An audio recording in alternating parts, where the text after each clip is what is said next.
L'homme tira sur la bouteille de vin de la fille, mais elle n'était pas du tout en colère. Au contraire, elle sortit une autre bouteille de vin, la posa sur sa tête et lui demanda de tester à nouveau ses compétences en tir. Mais alors qu'ils s'amusaient bien tous les deux, des bruits étranges se firent soudainement entendre du fond du canyon. Et à travers les jumelles, ils virent des créatures non identifiées grimper le canyon. L'homme se rendit immédiatement compte que quelque chose de mauvais se produisait et tira directement sur elle, mais le nombre de monstres était bien plus élevé que prévu. La femme de l'autre côté du canyon prit aussi une mitrailleuse pour aider l'homme dans une frénésie de tir. Voyant que la situation était critique, l'homme prit lui aussi sa mitrailleuse et tira frénétiquement. Mais les monstres activèrent les pièges infrarouges lorsqu'ils grimpèrent des deux côtés du canyon. Des mitrailleuses automatiques furent déclenchées, aidant les deux à finalement réussir à éliminer ces terribles créatures. Tous deux étaient manifestement des agents de haut niveau. Cependant, ils étaient enfermés dans ce canyon et ne pouvaient plus pas communiquer avec le monde extérieur, car leur mission était de s'assurer que les monstres au fond du canyon ne pouvaient pas remonter et de cacher le secret du canyon jusqu'à leur mort. Chaque fois qu'ils épuisent les Templiers les pièges, ils doivent se descendre en rappel pour repositionner les bombes et empêcher une nouvelle attaque. Bien qu'il n'y ait pas de signal autour du canyon, ils communiquaient avec des blocs-notes et des jumelles, à travers 2 kilomètres. Ils avaient reparlé pendant longtemps, mais le fait de ne pas se voir rendait Matt impatient. Et pour la Saint-Valentin, il prit une décision folle.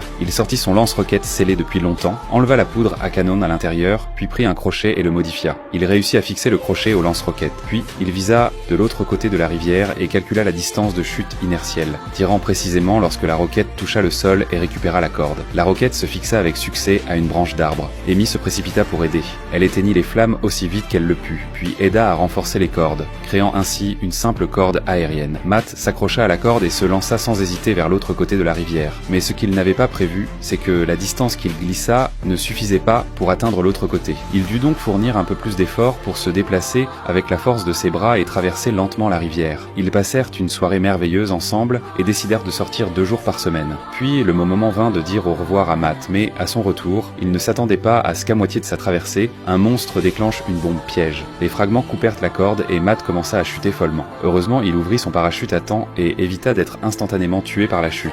Amy n'hésita pas une seconde, attrapa ses armes et ses équipements et sauta directement vers le terrible brouillard. Bien qu'elle ait réussi à ouvrir son parachute, lorsqu'elle atterrit, elle se retrouva accrochée par les arbres et faillit se noyer dans la rivière. Calmement, Amy utilisa son couteau pour couper son sac à dos et se laissa emporter par le courant rapide. Finalement, elle réussit à attraper un grand arbre. Elle parvint ensuite à localiser Martha, et les deux furent temporairement soulagés de leur danger. Elles décidèrent de suivre la rivière pour quitter ce canyon horrible, mais elles ne savaient pas que leur odeur avait été détectée par le monstrueux prédateur.